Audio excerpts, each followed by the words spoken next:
So this is a very popular question. Should you do what you love or love what you do? There's the common phrase, do what you love and you'll never have to work a day in your life. I don't think that's true, because you'll rarely find a thing where you'll be able to do it and you'll love it 100% of the time. Maybe as a hobby, because you only have to do the actual thing that you enjoy. But if you turn it into a job, there are other elements of it. It's like, let's say you enjoy baking, like you love making cakes and people say your cakes are really good.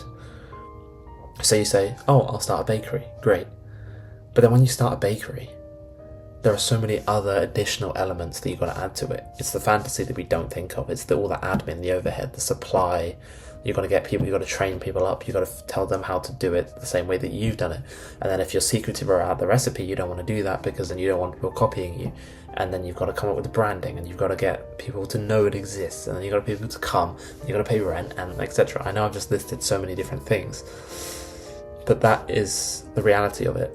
And I'd say only like 20% of your time is actually baking the stuff. And you might want that. You might be okay with that. But it's never really going to be 100%. I mean, if you like something and you want to keep doing it and you're bad at it, that's a pretty good sign, because that means you'll be able to do it for a long period of time. But most of the time, the action then results in the motivation. You start and you're terrible, and then you get good. And then you just want to keep doing it because you're good at it and people value that. And then you can keep doing it, you get more leverage, and then you can improve and you'll get paid and you'll get good outcomes from that. And I guess that's the question. It's like, do you pursue what you love already because you think that even if there are small other bits that are annoying, you think you'll still love it? Or do you just get good at something and then start to love that?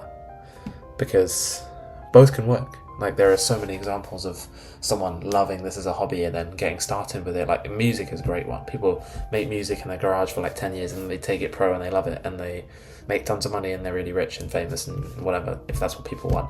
But then there are plenty of examples of the opposite, where people don't really like something to begin with. These are less heard of because the stories aren't as sexy, but you start something, you're pretty bad at it, then you get better, you start to like it, then you just keep going, and then that snowball just keeps spiraling and you just get better and better and better. So that's the question, I guess. It's like, should you do what you love or love what you do? And then there's a second part to this, which I think is even more interesting. Does love result in commitment, or does commitment result in love? So let's say you start something and you do it because you love it. Does that mean that you commit to it, or is it the other way around? Because in a lot of things, people only really start to enjoy it when they get good at it.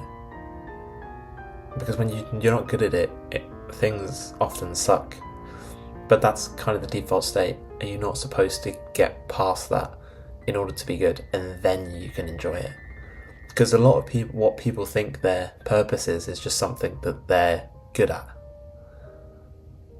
not something that they enjoy but are shit at. Because being good at something does bring satisfaction. That is not something that you can deny, really.